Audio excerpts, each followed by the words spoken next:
আজ ইট কাঠ পাথরের জঙ্গলের মানুষজন এসে পড়েছে সবুজের সমারোহে। বড় বড় বৃক্ষরাজি চারিপাশে তার মায়া ছড়িয়েছে। এই সবুজের সমারোহে আমরা আজ এসে পড়েছি। বড় বড় বৃক্ষরাজি তাকে কুয়াশার চাদরে নিজেকে জড়িয়ে নিয়ে হাতছানি দিচ্ছে, বলছে এর মধ্যে সমাহিত হয়ে যেতে। মন চাইছে এই প্রকৃতির আনাচে কানাচে বাঁকে বাঁকে কোথায় কি সৌন্দর্য লুকিয়ে আছে সেগুলোকে খুঁজে বের করে নিতে। তার স্বাদ আস্বাদন করতে বড়ই মন চাইছে। আজ আমরা এসে পৌঁছেছি এই সবুজের গালিচা বিছানো এক সুন্দর জায়গায়, তা হলো তাকদা। মন ভরে যাচ্ছে, কিন্তু মন ভরলেই কি হবে? যখন আমরা এসে পৌঁছেছি তখন খাবারের সময় পার হয়ে গেছে। তার ফলে আমাদের খাবার হোটেল থেকে দিতে পারলো না। চারপাশে কোনো দোকানও নেই। তাই আজ আমরা ঠিক করেছি এই সবুজের গালিচা বিছানো পথে নিজেরাই কিছু ব্যবস্থা করে নেব।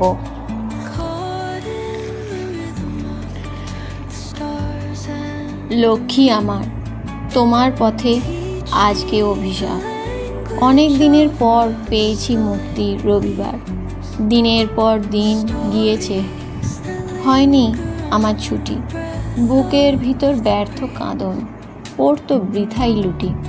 বসে ঢুলতো আঁখি দুটি। আহা, আজ পেয়েছি মুক্ত হাওয়া।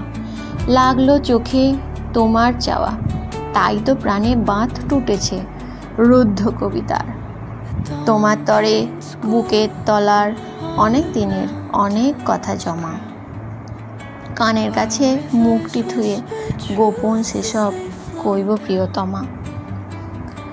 এবার শুধু কথায় গানে রাত্রি হবে ভোর। শুকতারাতে কাঁপবে তোমার নয়ন পাতার লোর।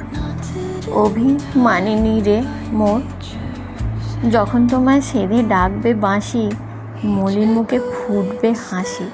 হিমুকুরে উঠবে বাঁশি, অরুণ ছবি তার।